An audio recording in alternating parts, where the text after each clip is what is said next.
Ladies and gentlemen, welcome to this year's presentation of Rod Hill's Winter Outlook. Now, seriously, this is a big deal. Sounds fancy. Not only for you, it's a big deal in the newsroom. I mean, every year we all look forward to, and I know a lot of you look forward to what this man has to say about the next few months of winter weather. It's always a lot of work for you. Can I start by asking, I know you have some video to show, but can I just ask how many weeks of preparation go into the Winter Outlook? So this year, the first weekend after Labor Day, I told my golf buddies I couldn't play. And I got all my books out, my record books, and had them on the kitchen table for that entire weekend, and that's where it started. Okay. And so it's kind of bits and pieces like that over a course of maybe 6 weeks. Sure. And I mean, if you probably put it all together, it's probably roughly 40 solid hours of work. It's not it's not a difficult process. It's just very time consuming to find all the data sets that I want to compute averages on, which is what I'm going to be showing you today. All right, 40 hours of research leads us to this. Go ahead and get started. All right, so we want to start with two video clips to kind of give you a flavor for what we tried to do in the Winter Outlook. Oh my goodness, this was January of last year. Remember the storm? Yes. We're showing this to you because part of the Winter Outlook a year ago was to say that if we had a big winter storm this coming winter, while we might get just a dab of snow, it would be almost all ice. And that came true. We had 1.6 inches of snow, then it changed to all sleet in Portland, and then the second one came in as all freezing rain. Well, we have one more clip. This is another point we made a year ago. In October, we stood here and told you that not only would it be a slow start to the ski season up on Mount Hood, but it could be one of those Christmas weeks where Ski Bowl and Government Camp had nothing on the ground. That's nothing on the ground Christmas week. December 22, I think we got that clip from. So a couple examples of what we try to pinpoint for you. Obviously, it's weather forecasting. Sometimes I'm right, sometimes I'm wrong. But the last couple of years, we've been on a pretty good run. The year before, we said that if we got a big storm, it would hit somewhere in the last 2 weeks of February, the first days of March. Right. And you may remember 2 winters ago, the big storm we had hit somewhere around February 21, 22. That to me is what's most impressive about your winter outlooks. I mean, you're talking about a big span of time, and you do get very specific on when and how much. And so, of course, when you go that specific, it's going to be hard to nail it on the head. But those were two great examples of getting it absolutely right. And obviously, and I like the saying too, a blind squirrel can find a nut every now and then, but there's a reason that we can hit things specifically sometimes. And it's not because we're just throwing darts. It's because we look at hours and hours of data and we compute it and we keep whittling down and we come up with conclusions. Nothing I'm going to show you is a guess. There's a reason for every single figure that I have on the graphics that I'm going to take you through. So we already gave you a flavor of what we said would happen a year ago. Something else, yeah, this was... I mean, you've done work like I do work, right? So think of a project that you did at home at some point, and it turned out to be exactly right. And remember how thrilled you were. So I want to point out on this checkmark graphic of what we did last year.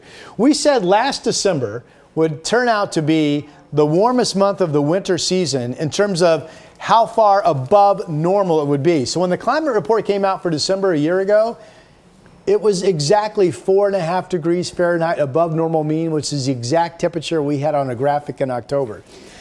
Now, that's a little lucky to be that dead right, but oh my goodness, was I thrilled when that happened. And believe me when I tell you that Rod let us know how accurate he was in making that call. It was pretty awesome. All right, so here's what we're dealing with this year. You probably heard the overwhelming headlines, La Nina. Yep. Not so fast. Now, real quick, La Ninas are known for active weather and often colder than normal weather. Active because what you're looking at on this graphic is the arrows are the jet stream. And notice where the jet stream most often enters the west coast of the United States during La Nina. It's not Canada. It's not California, the United States. It's the Northwest, Oregon and Washington. So the fact that we're in that entry quadrant is why La Ninas can be so active. This map, which you probably can't make heads or tails out of this graph, I should more appropriately say, this is a big deal. Everybody's been saying La Nina, but understand, NOAA and the National Weather Service first projected us to be in La Nina back in July. We're not there yet. It hasn't happened. And it's not a slam dunk that it will. In fact, the NOAA, their own stat now says 60% of La Nina, which means there's a 40% chance that it won't happen. So you can have a La Nina winter, you can have an El Nino winter, and you can have a winter in between. Which is called neutral. Okay. This is what they call the INSO cycle. Everything goes in that INSO cycle umbrella. This is basically the old deal of looking at what the water temperatures are in the Pacific Ocean near the equator off the coast of South America. Years ago, researchers found that what was going on in the oceans then would be a tremendous clue as to developing weather patterns for that winter. Those records go back to 1950 from the Weather Service. I used to compute my winter forecast all the way back to 1950, but let's face it, things are changing. Some years back, I stopped doing that and only compute back to 2000. Which, to be honest with you, is a lot simpler work for one. But I think less research, right? But I think it makes a lot of sense. So what this graph shows you, Drew, see the green steady line? Yeah. Right here. Brian's going to take this full. Go ahead and take it full, Brian, or Brian Matthews, our director. The green line right here. So the black line is neutral. That means water temperatures off the coast of South America are near normal. That's what we call a neutral zone. But the green line, this is the old statistical model. Before the computer model hanky-panky stuff, right? So what this does is it uses what's going on this year and compares it to actual numbers from years past. And the statistical number never gets us into La Nina. It keeps us neutral. Now, the newer dynamical model, the red line, dips farther to the south. That's cooler water coming. It predicts we will get into a La Nina in November, and then we'll stay in a weak La Nina for the winter season. But La Nina is expected, if it does come, it's expected to be short-lived and expected to fade away next spring. So this is a word I don't typically hear you mention during your 7-day forecast, dynamical. Dynamical, yeah. So and I would say in today's world, most forecasters are probably more interested in the dynamical model. That's the computer output than the old statistical world. But I'm old, so I put a lot of credence in the old world, and it's interesting to me that the statistical model never takes us to La Nina. Now, this is interesting. One thing I do, and one thing I don't believe you get a lot of when you listen to the generalized forecast from the Weather Service, NOAA, the Farmer's Almanac, whatever, is it's so important to break down, is it a strong La Nina, in this case, or a moderate La Nina, a weak La Nina, if we get to La Nina. And if we get there, I'm projecting it will be weak. So there's a big difference when you look at, is it a strong, moderate, or weak system? Big. So weak La Nina, remember the stereotype for La Nina is really wet. But if you look at weak La Nina since 2000, they're actually dry. For the winter months or the rainy season months of November through March, they average almost 5 inches below normal. Now keep in mind, last winter, Drew, we were wet. We were 6.5 inches above normal. So if we were 4 inches drier than normal on the backside of a year that was 6.5 inches above, that's a 10-inch swing. That's significant. So a drier winter, some people would see that as being less troublesome, right? Less events, less to deal with. There are some bad outcomes from a drier winter, though. Keep in mind, when I talk about the number dry, rainy season, wet, I'm talking about the total numbers that go in the bucket, again, from November through March. Now, often our drier winters actually can mix in some of the biggest storms. Okay. To your point, especially in neutral seasons, which we're right on the cusp of being. Now, La Nina, no matter how you look at it, if you go weak, strong, moderate, all of them average out to be the leaders of Mount Hood snowpack. Last year was El Nino. It took a while to get going. We actually finished the year at 83%, above the El Nino average of 76. This is Mount Hood site-specific to the test site at 5,400 feet off Timberline Road. But so La Nina generally is terrific news for Mount Hood. Now, Arctic outbreaks. People want to know about snow, right? Yes. In fact, can I just shout out a viewer? Let's shout out. We do have some viewer questions. Just this plays perfectly right here. Yeah, Luis, it's like so simple a question. It's the one you hear most often. What does it look like for snow? That comes from a viewer by the name of Luis. The best chance for snow is when we get a cold Arctic outbreak that pours down, the east winds ignite out of the gorge, and the day or two before the storm arrives, we're down into the teens at night and daytime highs in the 20s, and then the depth of the cold air is such that there's no ice. Everything comes in as snow. You know, again, last winter we had the ice.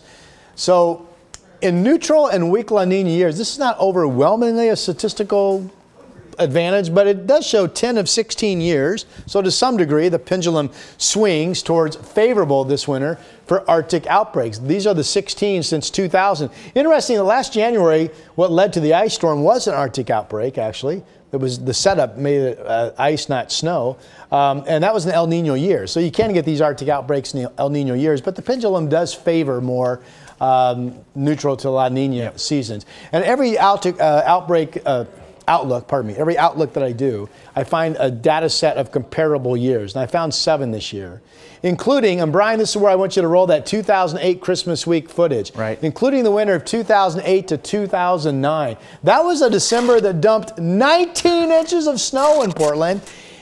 Most of this fell before Christmas, but on Christmas Day, there was still 10 inches on the ground of depth. That stands as the all-time record for the most snow on Christmas Day. Our twins were, they just had their first birthday in September, so that was kind of a memorable Christmas. My mom came to visit, and she got stuck at the airport. It was so snowy, she couldn't get from San Francisco to Portland that winter. So anyways. So that's in the comparison year. That's factored into my averages. So we're getting long, so I want to take you to the averages. This is what I came out with. So a year ago when I stood here, my biggest confidence was on temperature. Remember we projected that really mild December.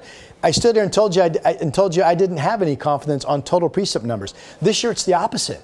I have pretty good confidence on how much precip we're going to get. I don't have a lot of confidence to steer you temperature-wise one way or the other. So we'll start with temperatures.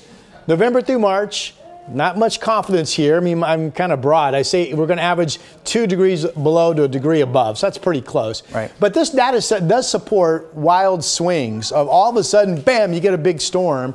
So it does open the door for an extremely cold month or extremely warm month at one point. And real quick, Drew, let me go to this map. This is where I have the most confidence.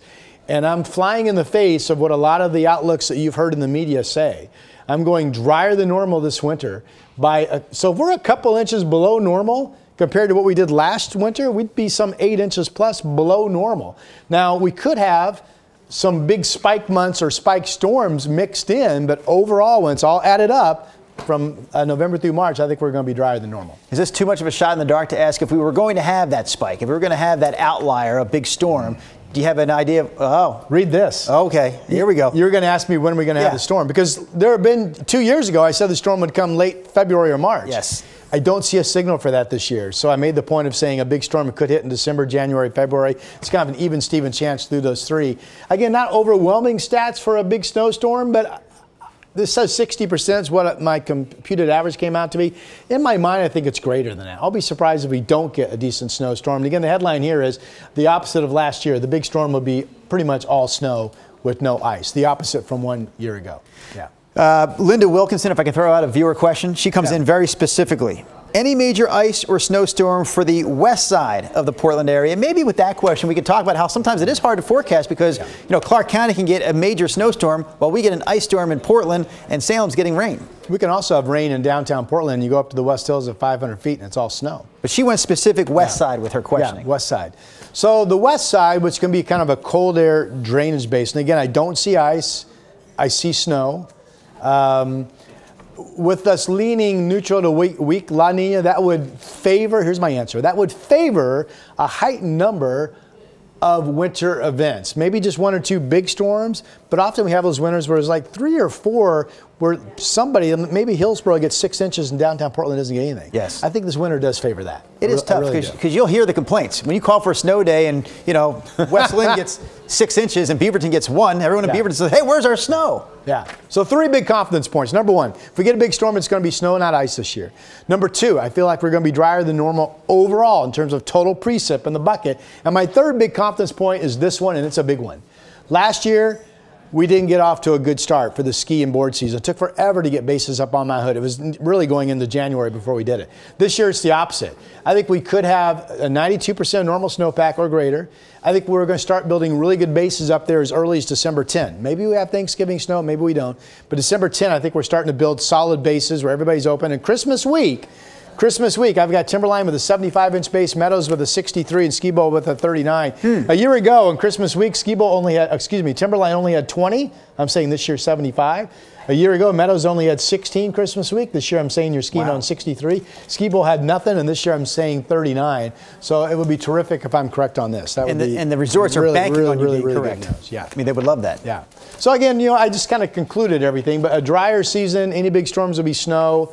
Not much confidence pointing temperatures one way or the other, but the big story there is really that we're going to have a good season up on Mount Hood. I'm excited about that. We've almost been at it now for 15 minutes. Yeah. Right? It goes by quick when you're forecasting an entire season. Any other questions? I have one more question Okay. that I think we have time for, only because it mentions a specific area. Melissa Garcia chimed in with, will we get an ice storm like last January? Now, I know you've already touched on that, but then she says the coast was an ice rink. So I'm thinking, you know, the coast does often see a different sort of winter than the rest of us. But last year, did they not get quite a few wintry type events with snow on the beach? They did. I don't. I think you're correct. I don't have anything specific in my memory bank to touch on. But I would say I just don't see ice here on the west side for really anybody. So I think if it could be a winter where there's, if we get some winter weather at the coast, it would be snow. Now again, neutral to La Nina can favor the really cold lows dropping out the Gulf of Alaska that move in, and that would favor some snow at the coast as well, but not ice. So the last thing I'll ask you, because last year one of the first pieces of your forecast that came to fruition was the lack of snow up on the mountain come Christmas time. Yeah. And so right away in December, you're like, check mark, a plus for Rod Hill, I was right. What's the first big takeaway that we'll know if you were right or wrong on? Like, what's the first thing we should look for in terms of accuracy? Well, I think, honestly, this Thanksgiving week can go either way. Sometimes the resorts can ski and sometimes they don't. But I would say mark December 10th on your calendar. If all the resorts are open December 10th with decent bases clearly starting to build and we're into the skiing and recreation season, then that's a big check mark. Okay. December 10, in my mind, is when, by golly, we are off and running with our good skiing and boarding season up on Mount Hood. You ready for this? I'm ready. They don't even know it's coming. The newsroom in the background goes wild, clapping loudly for, yes. Listen to the crowd. Another winter outlook in the books.